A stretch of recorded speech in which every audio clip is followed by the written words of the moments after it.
Next जाता है tax planning for the business of the natural gas. भाई मेरी इच्छा है कि भाई मैं नेचुरल गैस का बिजनेस करूं, मैं इसकी गैस की सप्लाई करूं। और नेचुरल गैस तो सिंपल सी बात है, ये तो एक बहुत ज्यादा गवर्नमेंट का पॉइंट हो गया है ना। गवर्नमेंट इसके ऊपर, क्योंकि ये चीजें ना जितनी ज्यादा कॉम्प्लेक्स चीजें होती चली जाएंगी ना, उतनी ज्यादा आपको गवर्नमेंट से परमिशन लेनी पड़ेगी। अब आपको ये, जैसे कि अभी इंफ्रास्ट्रक्चर वाला पॉइंट भी रहा, उसमें भी हमें गवर्नमेंट से एग्रीमेंट होना चाहिए। सेम इस तरीके से नेचुरल गैस का अगर मैं बिजनेस कर रही हूँ, तो मुझे जरूरी है कि भाई मैं गवर्नमेंट से बिजनेस करूँ, सॉरी एग्रीमेंट करूँ। ये गवर्नमेंट बैठी है ना, इनसे मुझे एग्रीमेंट करना पड़ेगा। कहते हो हम कौन से गवर्नमेंट से? अरे नीचे पढ़ो, अरे नीचे तो पढ़ो, सेंट्रल गवर्नमेंट से। देखो क्या लिखा हुआ है कि tax deducting from the for the extraction और the production of the natural gas in India, कि provide the tax deduction for the business engaged हो रहा है किसमें? Prospecting, extraction, production of the natural gas. समझ में आया? ठीक है, इसकी नेचुरल गैस की चीजों में मैं क्या कर रही हूँ, मतलब कि खोजबीन चल रही है। प्रोस्पेक्टिंग का मतलब होता है कि मैं चीजों को खोज कर रही हूँ। ठीक है, एक्सट्रैक्ट का मतलब हो रहा है कि मैं चीजों को मैं क्या कर रही हूँ, चीजें निकाल रही हूँ, कहीं चीजों से मैं चीजें निकाल रही हूँ। ठीक है, अब गैस ऐसे थोड़ी निकल जाती है, एक वो कहते हैं ना कि आई थिंक खदानों में से कच्चा कच्चा कोयला निकलता है, उससे फिर नेचुरल गैस आती है। मतलब एक प्रोसेस होती है, I don't know what is the process, but एक लंबी प्रोसेस होती है। और उन चीज़ों को किसी चीज़ और सरकारी ज़मीन में से हम कुछ चीज़ें निकाल रहे हैं, उससे कुछ बना के फिर बेच रहे हैं। भाई गवर्नमेंट को तो पता होना चाहिए ना, राइट। तो यहाँ पर कहने का मतलब ये है कि अगर आप इस तरीके का काम बिजनेस करना चाह रहे हैं, तो आपको ज़रूरी है कि आप एग्रीमेंट करेंगे सेंट्रल गवर्नमेंट के साथ। समझ में आया? Deposit in the special account, और इससे जो भी इनकम जनरेट होगी, जैसे कि हमारा टी और रबर वाला केस था ना, ध्यान से सुनो। जैसे कि हमारा टी और रबर वाले केस में था ना, कि आपको पैसा क्या करना पड़ेगा, पैसा क्या करना पड़ेगा, नाबार्ड के अंदर आपको डिपॉजिट करना पड़ रहा था, नहीं पड़ रहा था? जैसे अब इसमें था। इसी तरीके से आपको नेचुरल गैस में भी क्या करना पड़ेगा, आपको अपना पैसा डिपॉजिट करना पड़ेगा। कहाँ करना पड़ेगा? ये भी डिफाइड है कि एसबीआई के द्वारा जो भी प्रूव, जो स्पेशल अकाउंट है विद द एसबीआई बैंक के थ्रू, वहां पर आपको ये जो भी इनकम आपको जनरेट होगी, जो भी आपका प्रॉफिट है ना वो जनरेट होगा, वो अमाउंट यहाँ पे डिपॉजिट करना पड़ेगा। ठीक है, या फिर आपको अपना बिजनेस क्या करना पड़ सकता है, अपना सॉरी अपना जो प्रॉफिट है वो साइट रिस्टोरेशन अकाउंट के अंदर भी, जिसे हम SRA, इसमें आपको मेंटेन करना पड़ेगा। समझ में आया? और वो अमाउंट कितनी होगी, कितनी अमाउंट आपको, ये तो हो गया कि एक अमाउंट आपको डिपॉजिट करनी पड़ेगी। डिडक्शंस कितनी मिलेगी? सेम एज इट इज, जैसे हमने टी रबर वाले में किया था, 40% ऑफ द प्रॉफिट। ये टी रबर की है, कभी ऐसे को, और जितना आपने अमाउंट जो भी आपने डिपॉजिट किया, अमाउंट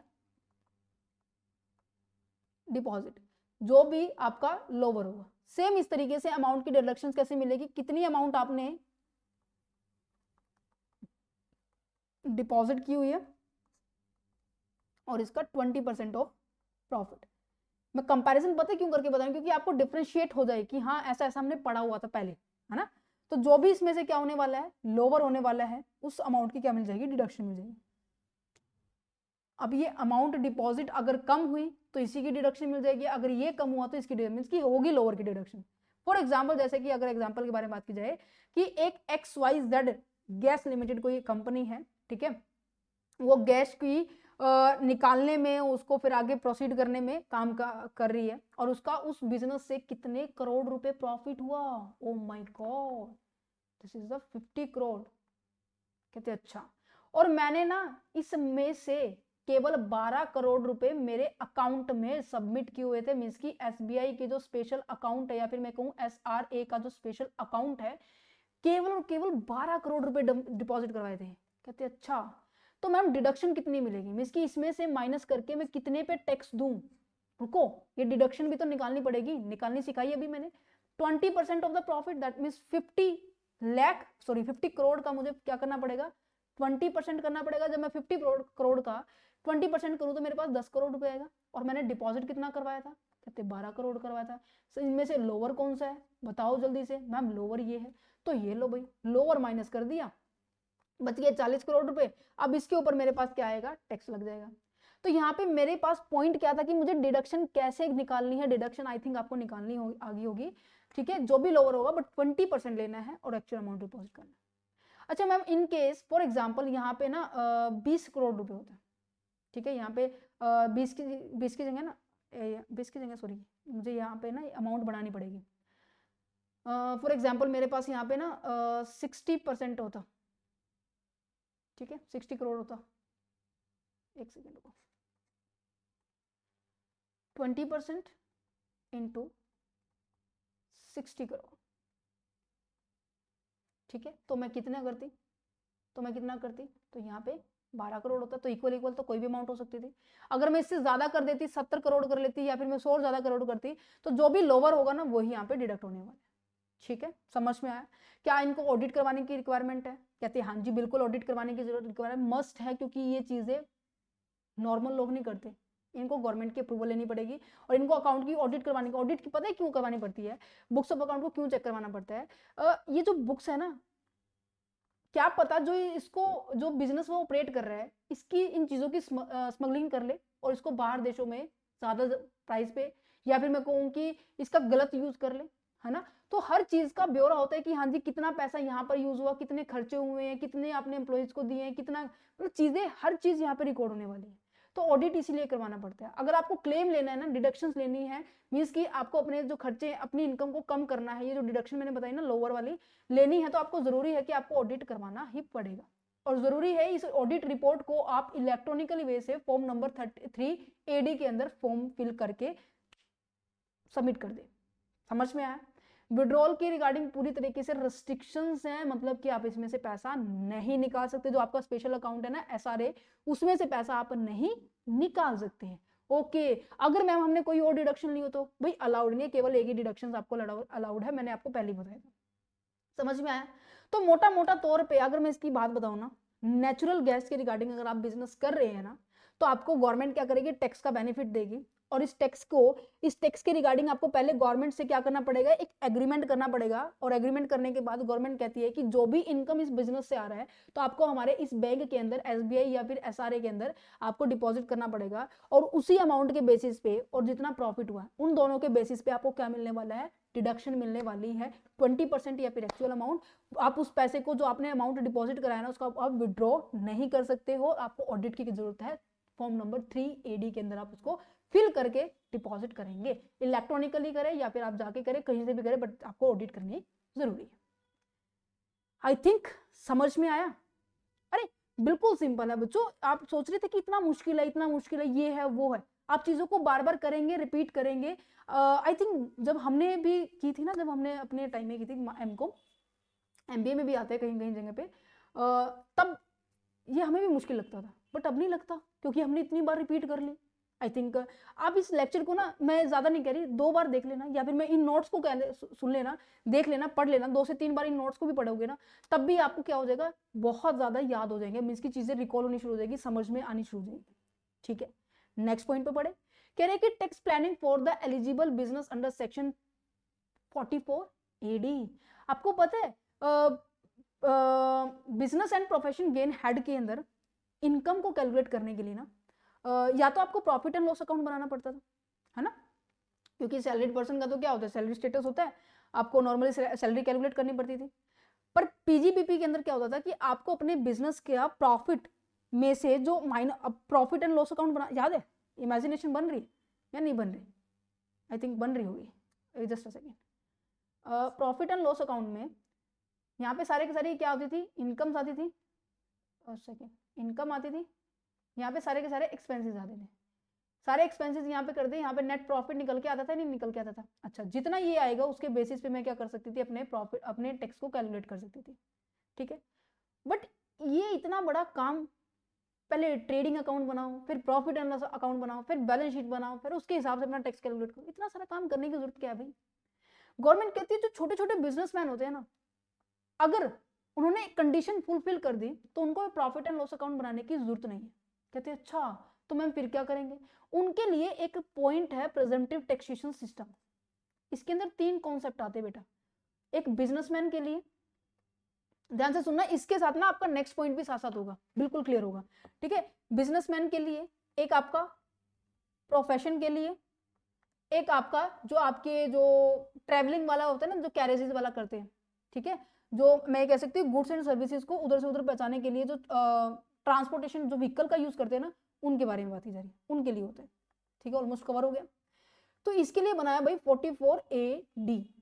इसके लिए बनाया 44 ADA, कहते अच्छा। इसके लिए मैम 44 ADB, नहीं नहीं नहीं, 44 AE बनाया, ठीक है, क्योंकि ये अलग है, थोड़ा सा हम भी अलग कर देते हैं सेक्शन को, ठीक है। तो इसे बोला जाता है प्रेजेंटिव टैक्सेशन सिस्टम। इसकी थोड़ा सा सहूलियत दे दी छोटे छोटे बिजनेसमैन को कि भाई आपको इतना बड़ा अकाउंट बनाने की जरूरत नहीं है, आप इस छोटे से सिस्टम से, इनके अंदर ना टर्म कंडीशन लिखी हुई है कि अगर आपकी इनकम इतने से हुई, इतनी हुई, इतनी हुई, तो आपको इतना ही टैक्स देना पड़ेगा, इतनी इनकम को हम मानेंगे, ये मानेंगे, वो मानेंगे, वो हम डिस्कस करेंगे।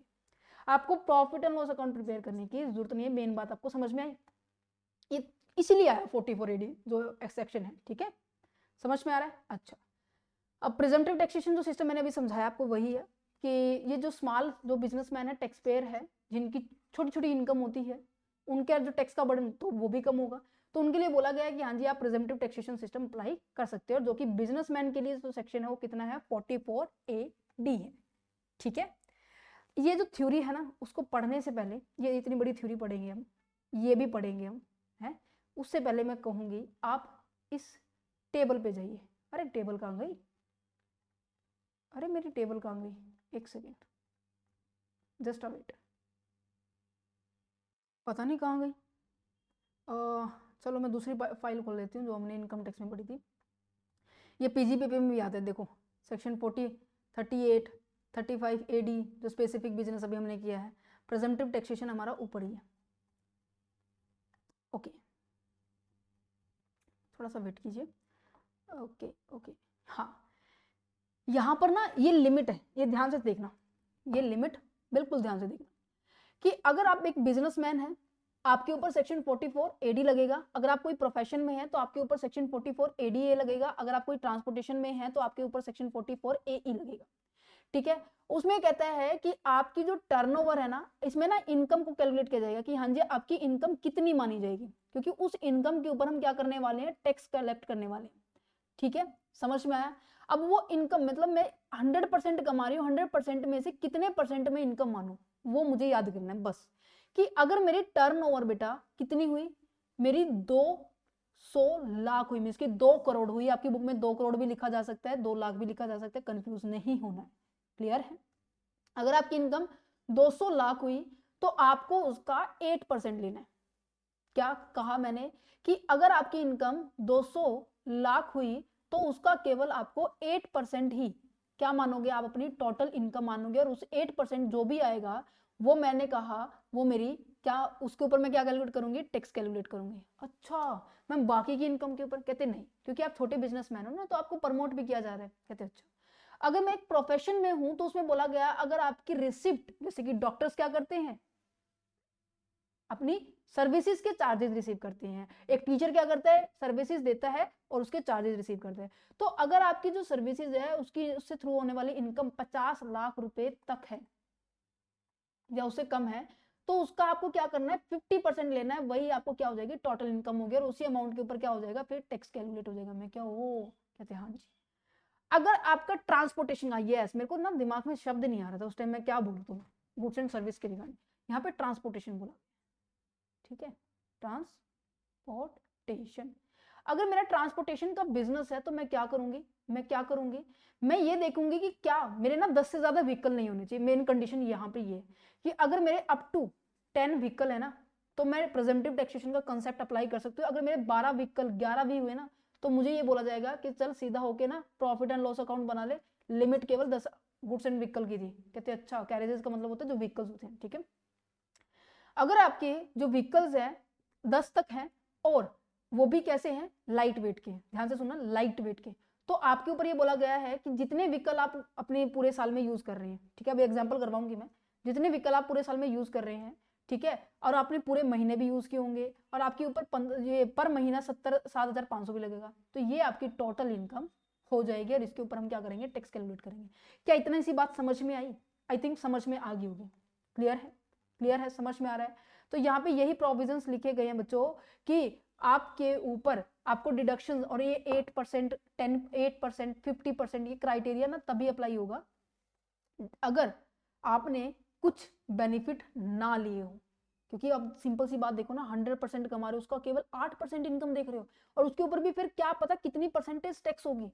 भाई इतना बेनिफिट कौन देता है 92% का? कहते रुको तो सही, आपको बाकी जो डिडक्शंस है ना वो नहीं मिलने वाली। देखो क्या कहते हैं, this scheme can be use by the resident individual HUF partnership, not the LLP limited liability partnership नहीं यूज करेगी। बिजनेस में एंगेज हो रही है, नॉट स्पेसिफाइड रेस्ट्रिक्टेड बिलो, कोई ऐसे अमाउंट रेस्ट्रिक्टेड नहीं है, सॉरी कोई भी ऐसा बिजनेस के नेचर रेस्ट्रिक्टेड नहीं है, ठीक है। But this scheme can not be used, ये स्कीम कौन नहीं यूज करेगा, वो सच टैक्स पेयर जिसने मेड की हो, इसकी ली हो, क्लेम लिया हो, किसके रिगार्डिंग, इन डिडक्शन के रिगार्डिंग। 10A क्या है, एग्रीकल्चर है। 10AA क्या है, इंफ्रास्ट्रक्चर। अरे भूल गए क्या तुम लोग, ये सारी डिडक्शंस मैंने अभी करवाई तो थी तुम्हें, मतलब फर्स्ट पॉइंट में ये करा तो था हमने, ये सारी यही तो है। 10 है, 10AA है, 80IA है, 80IAB है, 80BIB है, 80IC है, अरे यही तो है। अगर किसी ने ये सारी की सारी डिडक्शंस ली है तो आपके लिए ये क्लेम नहीं ले सकते। कहते हो मतलब इसका बेनिफिट नहीं उठा सकते, हाँ जी। ये सारी की सारी डिडक्शंस अगर नहीं ली है ना, तो आप बिजनेस के अंदर क्या कर सकते हो, अपने टोटल टर्नओवर जो कि आपका 200 लाख तक का होना चाहिए, ठीक है, 200 लाख तक का होना चाहिए। अगर इससे कम है तो वही मानेंगे, बट यहां तक माना गया कि अगर आपकी 200 लाख तक है और आपने कैश में पेमेंट रिसीव की है, ठीक है, आप नॉर्मली पेमेंट रिसीव करें तो आपकी इनकम का जो भी इनकम होने वाली है ना, उसका 8% आपकी टोटल टर्नओवर मानी जाएगी। कहते अच्छा मैम इससे ज्यादा अलाउड नहीं है, कहते हाँ जी है, बट ज्यादा अलाउड होने के लिए ना आपको ना एक कंडीशन फॉलो करनी पड़ेगी। क्या, कि जो भी आप रिसिप्ट करेंगे ना वो आप क्या करें, इलेक्ट्रॉनिक करें। इलेक्ट्रॉनिक दैट मीन्स कि आप गवर्नमेंट के द्वारा जो एप्लीकेशन है ना, फोन पे, गूगल पे, UPI, इन सभी का यूज करें, electronic system, bank system, cheque का यूज करें। कहते फिर मैम कितनी बढ़ेगी, कहते लिमिट बढ़ जाएगी 300 लाख तक। कहते वाह 100 लाख बढ़ गई, क्या मैम ये भी घटे बढ़ेगा, हाँ जी बिल्कुल। कहते फिर उस टाइम आपको 6% जस्ट ओनली टोटल इनकम मानेंगे। समझ में आया, जिसके ऊपर टैक्स कैलकुलेट होगा। देखो बाकी भी तो इनकम आपकी ही है, बट वो इनकम जिसके ऊपर टैक्स कलेक्ट होना है, टैक्स की कैलकुलेशन होनी है, वो केवल 6% 8% मानेंगे। क्या ये कॉन्सेप्ट समझ में आ रहा है, आई थिंक आ रहा होगा।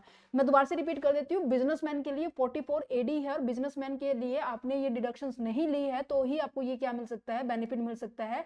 और ये बताया गया है कि आपकी जो इनकम है, ठीक है, आपका जो टर्नओवर है वो क्या होना चाहिए, 200 लाख तक का होना चाहिए, तो आपके ऊपर 8% का क्राइटेरिया अप्लाई है। अगर आप उन इलेक्ट्रॉनिकली चेक के थ्रू, ठीक है, डिमांड ड्राफ्ट के थ्रू आप क्या कर रहे हैं, अपनी इनकम्स को रिसीव कर रहे हैं, तो आपकी जो क्राइटेरिया ना 300 लाख हो जाएगा, और दूसरा 6% केवल इनकम मानेंगे जिसके ऊपर हमारा टैक्स कैलकुलेट होना है। फायदा है नहीं है, कहते डेफिनेटली फायदा है ना। समझ पा रहे, समझ पा रहे, यही बात मैंने इसमें पूरे में लिखी है, आप इसको इजीली रीड करेंगे। Section 44AD is applicable only in the business and not be specified business, किनके लिए स्पेसिफाइड बिजनेस के लिए नहीं है। Not applicable in the person having the earning the commission और द ब्रोकरेज, कोई ब्रोकरेज और कमीशन लेता है उनके लिए भी नहीं है। 6% रूल तब अप्लाई होगा इंस्टेड ऑफ द 8%, जब मेरी टर्नओवर क्या हो रही है, ग्रॉस रिसिप्ट क्या हो रही है, मैं जो भी पेमेंट है वो क्या कर रही हूँ, चेक्स के थ्रू या फिर मेरे इलेक्ट्रॉनिक सिस्टम के इलेक्ट्रॉनिक क्लियरिंग सिस्टम का यूज करके मैं रिसीव कर रही हूँ, तो मेरे को क्या होगी, मेरे को 6% मेरी इनकम कैलकुलेट हो जाएगी। समझ में आया नहीं आया, ठीक है। प्रोफेशन में भी कुछ ऐसा ही है बच्चों। प्रोफेशन में क्या है, मैं आपको दिखा देती हूँ, वैसे अगर आपकी इसमें आए तो आप कर लेना इसको, जस्ट अ सेकेंड।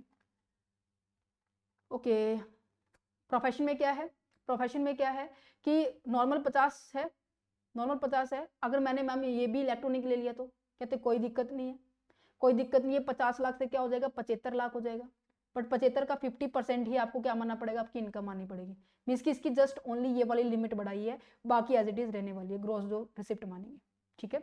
अच्छा, क्या मैम ऐसे इलेक्ट्रॉनिक व्हीकल, यस अभी आ रहे हैं, आ रहे हैं। नेक्स्ट पॉइंट क्या है कि मेरी जो प्लानिंग है, मेरे बिजनेस की जो प्लानिंग है ना, मैं क्या करना चाह रही हूँ, अपने गुड्स एंड सर्विसेज को, मेरे जो व्हीकल्स हैं वो यूज हो रहे हैं सामान को उधर से इधर, इधर से उधर, इधर से उधर लाने ले जाने में, है ना। तो उसके लिए स्पेशल सेक्शन बनाया गया है, 44AE बनाया है। वो मैंने बताया स्मॉल ट्रांसपोर्टेशन है, ऑपरेशन कर रहा है, who engage in the playing hiring and the leasing the goods and the carriages, right? These sections apply to the owner of up to the, समझ में आया, मैंने पहले ही बोला था भाई 10 व्हीकल होने चाहिए, उससे ज्यादा हुए तो कैंसल, कुछ नहीं अप्लाई होने वाला, सब पे होंगे। LLP को नहीं, उसके ऊपर अप्लाई नहीं है। एप्लीकेबिलिटी किसके ऊपर है, मैंने बताया था, इंडिविजुअल है, HUF है, फर्म है, कंपनीज है, LLP को छोड़ के, ठीक है, और 10 व्हीकल तक ही आपकी कंडीशन है, ये फिक्स है अभी तक, ये कोई भी ऐसे अभी तक चेंज नहीं हुआ, ठीक है, समझ में आ रहा है। अच्छा मैम इसमें भी कोई ऐसे छूट दी हुई है? अरे बेटा इसमें छूट नहीं दी हुई है, इसमें तो आपको बताया गया है कि आपका व्हीकल कैसा है, लाइट है या हैवी है। मैम लाइट और हैवी का मतलब क्या है? अगर आपका व्हीकल लाइट वेट का है तो आपके ऊपर जो चार्जेस है ना पर मंथ के 1500 रुपए लगेंगे, मीन्स कि आपकी पर मंथ, यहाँ पे ना टोटल इनकम के ऊपर कोई मतलब नहीं है, टोटल इनकम के ऊपर किसी भी तरह का लॉजिक नहीं है, ठीक है। सेक्शन 44A का टोटल इनकम के ऊपर कोई मतलब स्पेसिफिक क्राइटेरिया नहीं है। यहाँ पर देखा गया है कि आपकी जो व्हीकल है ना, जो गाड़ी है, ये जो गाड़ी आप यूज कर रहे हैं वो आपने कितनी यूज की है। जितनी गाड़ियां होंगी, मान लीजिए मैंने 2 गाड़ियां यूज करी तो 2 गाड़ियां, हर एक गाड़ी के ऊपर 7500 और कितने महीने यूज करी वो महीने यहाँ पे आ जाएंगे। मैंने 1 महीना यूज करी 1 आ जाएगा, मैंने 10 महीने यूज करी 10 आ जाएगा, मैंने 12 महीने करी 12 आ जाएंगे, ठीक है। अगर मैम मेरा हैवी हुआ तो भाई हैवी हुआ तो ये रेट बढ़ जाएगा 1000 रुपये पर मंथ, मीन्स की 2 व्हीकल मैंने यूज किए 1000 दोनों गाड़ी हो गई, मैंने 1 महीना यूज की 1 आ जाएगा, मैंने 10 महीने यूज की 10 आ जाएंगे, मैंने 12 किया तो 12। समझ में आया? आई थिंक आ गया होगा। तो यहाँ पे क्या है, for a heavy goods vehicle के लिए, for the other vehicle means की जो लाइट वेट होते हैं उनके, हैवी व्हीकल का मतलब क्या होता है, जो कि 12,000 kg वजन को सह सकते हैं, राइट, जिसे हम कहते हैं ना मिलियन टन, राइट। ये क्या है, जो 12,000 kg से 12,000 किलो जो केजी है उससे कम वजन को सहने वाले व्हीकल्स होते हैं, ठीक है। इनके लिए क्या होगा, 1000 रुपये पर ton for the gross vehicle, जितना भी आपके नंबर ऑफ व्हीकल्स होने वाले हैं, और यहाँ पे 7500 रुपये।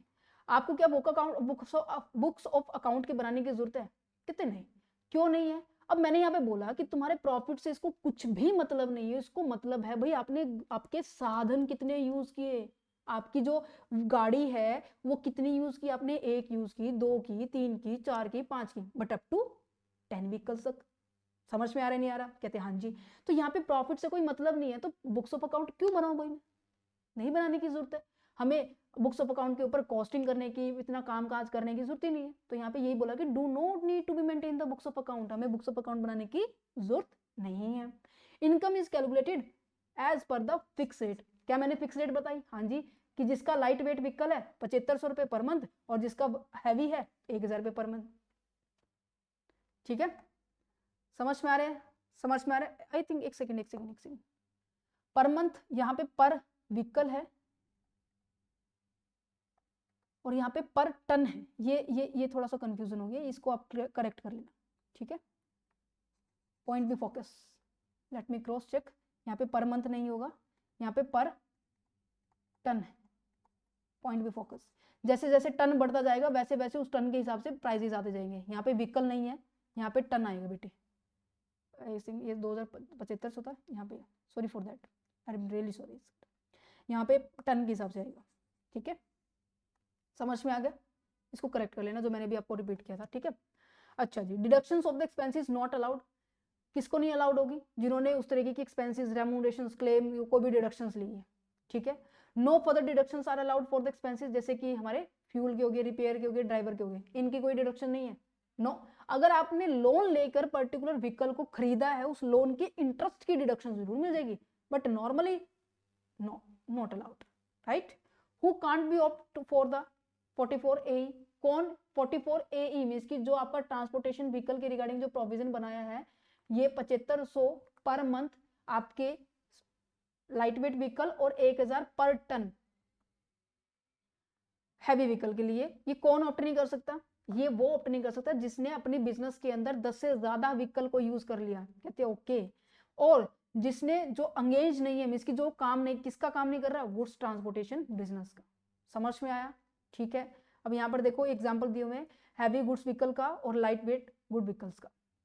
एक ABC ट्रांसपोर्टेशन कंपनी है, 3 हैवी गुड्स ट्रांसपोर्टेशन व्हीकल्स है और 15-15 टन के हिसाब से उनका 12 महीने उसने यूज किए हैं। अब मैंने क्या बोला था, टन के हिसाब से यहाँ पे कैलकुलेशन करनी, क्योंकि ये हैवी है, मंथ्स के हिसाब से नहीं, ठीक है। पहले यहाँ पे टन मल्टीप्लाई होगा, 1 टन का 1000 है तो 15 टन का कितना हो गया, 15,000 हो गया। अच्छा कितने व्हीकल थे, कहते 3 व्हीकल थे, कितने महीने तक यूज किए, 12 महीने तक, पूरी कैलकुलेशन करने के बाद मेरा जो खर्चा है, टोटल टैक्सेबल इनकम है, वो कितनी आने वाली है? 5,40,000 रुपये। ठीक है, अगर मेरे पास लाइट वेट व्हीकल है तो क्या करना है भाई? तो सिंपल सी बात है, मुझे क्या करना है? 7,500 का हिसाब करना है। देखो मेरे पास, मैंने कहा कि मेरे पास जो व्हीकल है ना 5 है, ठीक है, मेरे बिलो द 12,000 kg से कम है, और मैंने पूरे 12 महीने यूज़ किया। मैं क्या, अच्छा 12 महीने यूज़ किया, ठीक है, 5 व्हीकल है, हाँ जी, कितना रेट है? 7,500। कैलकुलेट करने के बाद आपकी टैक्स की इनकम, यहाँ पे देखो क्या मैंने प्रॉफिट को देखा कि हाँ जी, इन व्हीकल को यूज़ करके आपको प्रॉफिट कितना हो रहा है? नहीं हो रहा, तो इसलिए बोला गया है कि बुक्स ऑफ अकाउंट बनाने की भी जरूरत नहीं है। क्लियर है? तो किन किन बातों को ध्यान में रखेंगे आप? किन किन बातों को ध्यान में रखेंगे? ये सारी बातें हैं जो आपको ध्यान में रखनी है। ठीक है, ओके, चलो तो आगे बढ़ते हैं। हमारे ये मैंने और भी एक्सप्लेन किया हुआ है, आप इसको रीड आउट करेंगे और जल्दी समझ में आएगा, इवन एग्जाम्पल भी और ज्यादा दिए हुए हैं। ठीक है, ओके, नेक्स्ट पॉइंट आ जाता है हमारे पास कि form of the business organization, कि हमारा बिजनेस ऑर्गेनाइजेशन कैसे बनेगा, मीन्स कि किस किस तरीके के हमारे बिजनेस ऑर्गेनाइजेशन हो सकते हैं। हमारा इंडिविजुअल भी होता है, पार्टनरशिप भी होता है, कंपनी भी होता है, एलएलपी भी होता है, कॉर्पोरेट सोसाइटी भी होता है, जॉइंट वेंचर भी होता है, ये सारे होते हैं या नहीं होते? डेफिनेटली होते हैं। अब यहाँ पर हमने प्लानिंग तो कर ली कि भाई मेरा बिजनेस, अब देखो यहाँ पे सारे पॉइंट्स हो गए नहीं हो गए? हमारा होटल का भी हो गया है, हमारा पावर जनरेशन का भी हो गया, इंफ्रास्ट्रक्चर का भी हो गया, बिजनेस नेचुरल गैस का भी हो गया है, ठीक है, व्हीकल्स को हायरिंग का हो गया, बिजनेस स्पेशल जो 44 AD और 44 AE की जो मैंने भी कहानी आपको सुनाई है ना। अब हम बात कर लेते हैं form of the business organization, means कि किस किस तरह के हमारे बिजनेस हो सकते हैं।